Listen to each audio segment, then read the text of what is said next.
Hello everyone, hope you're all doing well. We have been talking about a lot of topics related to ship and shipping with regards to documentation, certification, inspections, etc. etc. This video will be talking about the structure in the office. We have been talking a lot of ships, so let us shift to office this time, and we'll be talking about office structure, what are the departments and what is required to run a vessel, or rather operate a vessel. What is it required in the shore side support? Even though we have a lot of things happening on the ship, equal or similar amount of efforts are also being done on the shore for the ship to operate satisfactorily, commercially viable. So let's dive into the video and see what it takes to operate a ship from shore. Let's dive into the video. Hello everyone, let's dive into the video. We have been covering a lot of topics on the shipping subject with regards to the certification, documentation, carrier flows, inspections, audits, etc. Now we are going to start the video on the office structure of the maritime companies ashore. We will see what it actually takes to operate a single vessel. What are the departments, what are the type of people who are required to operate a single vessel. There are so many departments which day-to-day basis coordinate with the vessel, and we'll be seeing one by one.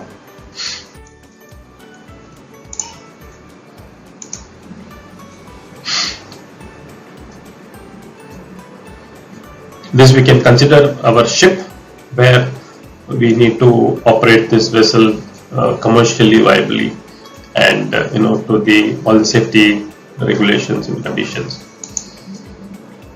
First and the most important department comes the technical department. They are in charge of maintenance of the vessel, basically the machinery maintenance, and ensuring the vessel is always seaworthy. It can travel from A to B, and all the machinery is operational. It will not break down in the middle of the sea. It will reach safely from one port to another. All the engine will operate properly. The machinery also will maintain properly. Also, they also oversee the maintenance systems of the vessel. There is something called the PMS, Planned Maintenance System, on board the ship, where all the equipments have a required maintenance to be done periodically, as per the makers or as per the owner's requirement. There are different kinds of requirements. Based on that PMS is made, and this team also monitors the PMS system, whether the ship is being maintained properly, so that its life can be longer. Okay, so technical department is a very important department where we need to concentrate, and the technical superintendent. There will be a technical superintendent for the vessel. He is like a single point contact for all the requirements, technical requirements for the vessel. Okay, so any engine room machinery issues or anything with regards to lube oil, bunkers, all these things are discussed with the technical superintendent. Okay. QCC department, as the name suggests, QCC stands for Quality, Health, Safety and Environmental Protection. So they take care of the compliance part of the vessel with regards to international, local and the company's requirements. Okay, so QCC department maintains the SMS system of the vessel. They have the forms and checklists for the vessel. They do the audits for the vessel. They ensure document which they have, all the certification, etc., are compliant to international rules and regulations, because the ship is going to trade worldwide, so all the certificates have to be in order and renewed and maintained properly for anybody's inspection anytime, because nowadays it's like every port there is an inspection, so the vessel has to be always ready, and all her documentation paperwork should be ready. Okay, and the second thing is the safety is top priority on any shipping company's mind, where they need to have certain processes, systems in place to avoid any untoward incident. So that is also the responsibility and the duty of the QCC department. They keep on reviewing the manuals, they keep continuing the improvement of the manuals, so that it is always kept up to date, and any changes which are required are promptly done and also intimated to the vessel. So again, QCC department is a very important department which ensures the quality of service and safety and health safety of the seafarers, health of the seafarers, and the environmental protection of the oceans have to be maintained. Third department is the marine operations. Like we have the technical department, the counterpart will be the marine operations, you can say very shortly. This is usually manned or employed, they usually master mariners are employed for this position, where they are in touch with the master for cargo related commercial types of communication with the charterers, etc. Even though they are not involved in any chartering or any commercial activity, any requirement from the vessel is assisted on the deck side, is assisted by this marine operations.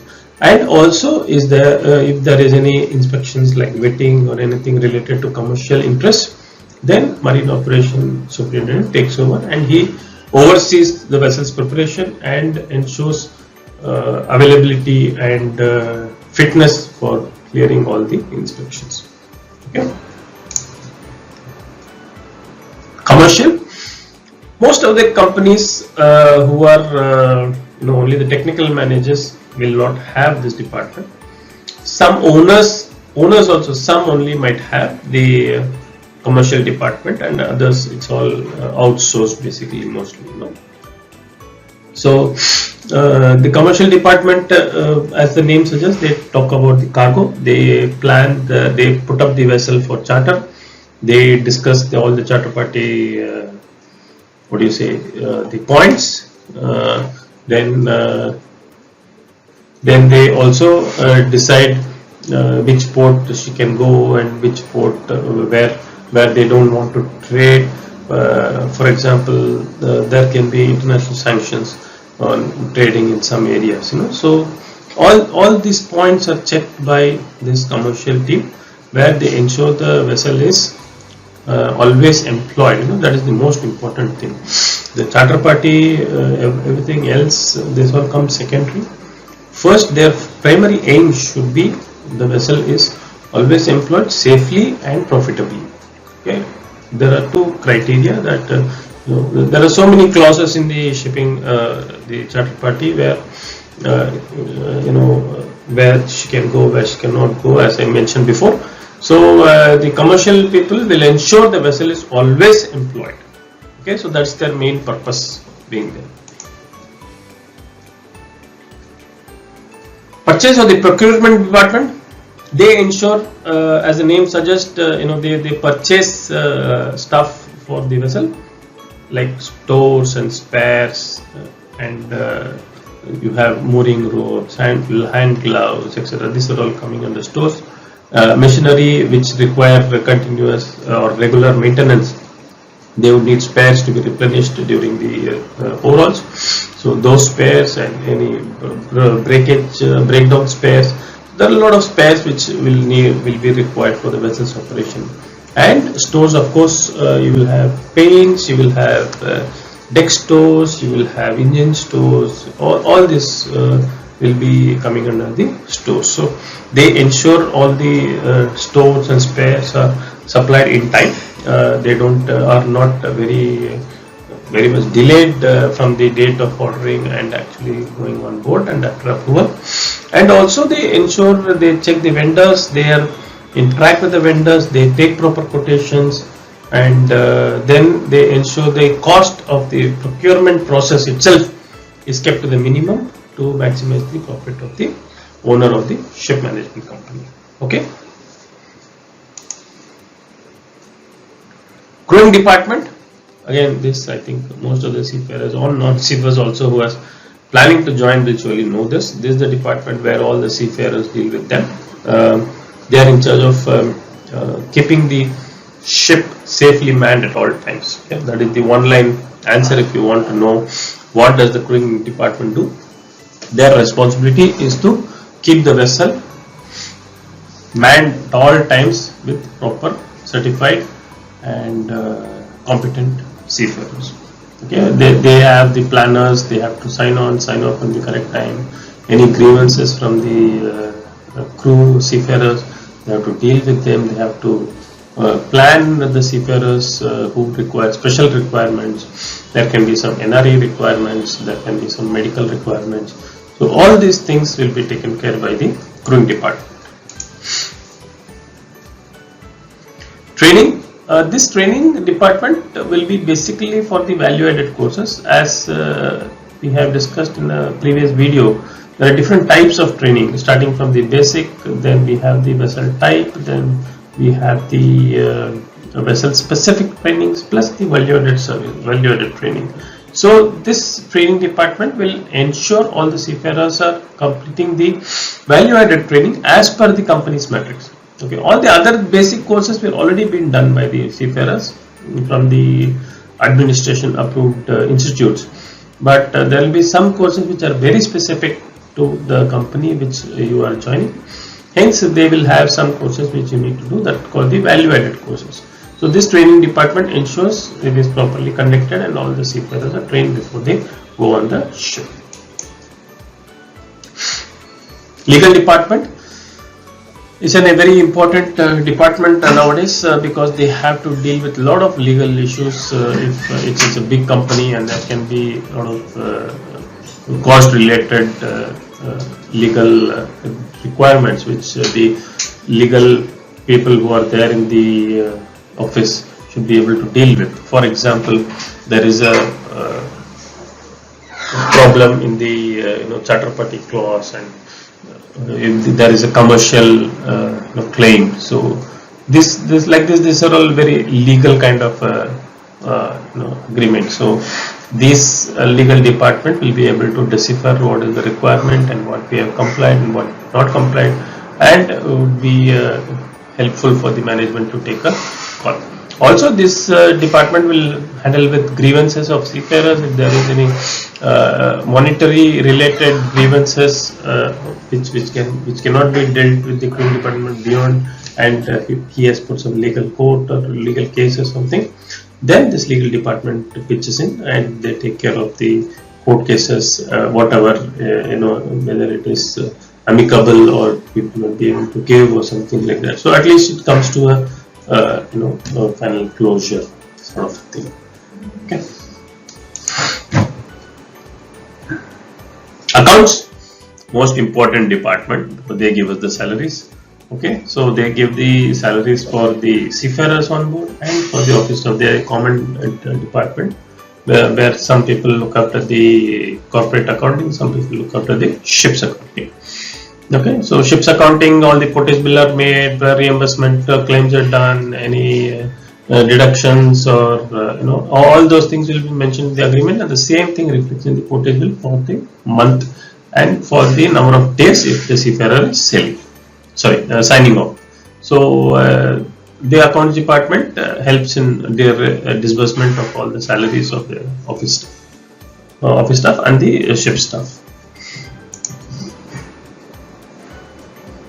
Information technology, IT department, nowadays it has become very, very important department where everything is computer based now. They have the LAN system on board, they have a computer at shipping cabin, they have a computer at master's cabin, they have a computer in the office, deck office, you have a computer in the engine control. So there are so many computers on the ship, and once a mail comes to the master, then it is passed on to all other relevant people based on the requirement what DG has set, and then that's it. If everything is good, they take it over. And information technology department also looks at the office automation also. Any issues, any challenges, same as the ship. If there is any challenge on the ship, any equipment, electrical equipment is not working, electronics equipment is not working, then the IT department looks at is there an issue. Also, if there is a software issue, then they can remotely fix the issue on board as the technologies have improved, and they can use TeamViewer or something similar to ensure the team going will be able to complete it before the dry dock completion and vessel coming to Vijayaraghavan.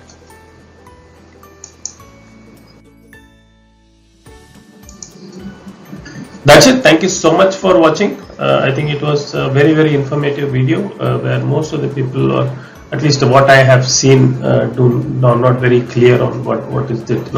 We have also done a video on the CBA and seafarer employment agreement. You should go through those videos also. There is a lot of information there, and you will exactly know what is the relation between all the unions, and what is the relation between you and the union, what is the relation between you and the you as a seafarer and the insurance provider. All these details I have covered in detail in another video. Please go and watch that video. So coming back, our websites, we have this 4 websites which we are maintaining. First one is the maritimeplatform.com, where you are actually seeing the video now. This video was uploaded, and you can also similarly upload your videos. What is required? Is there any payment? It's all 100% free. What you need to do is you create an account, you create a Gmail account, and you connect this number to the Gmail account, and then you can verify the email address, and then you are ready to upload. Okay, so that one you can do, and unlike YouTube, we start crediting the users based on the views from the first video itself. Okay, Seafarers Clan is similar to Quora, where seafarer or aspiring seafarers can ask us questions and we will reply to them as per the industry standards. Seafarers blog, we have put in a lot of blogs in my website, so maybe we'll look at posting some of your blogs as well on the platform. And shipshorejob.com/careers, this website is basically for shore job in the maritime industry. So here you can see all the open positions of employees which are required by various organizations. So we are doing this is completely non-commercial basis. So we are just helping out the fraternity. So this website is all free.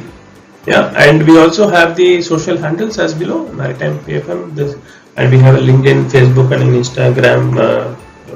The handles as well. So please do go there and like, so that more people will get joined to us. And this video, please share with everybody. Please share with whoever is in the same industry, same area, so that it is possible that they might feel it more important. Thank you so much for watching. Have a great day. We will see you in the next video. Until then, please follow CAP.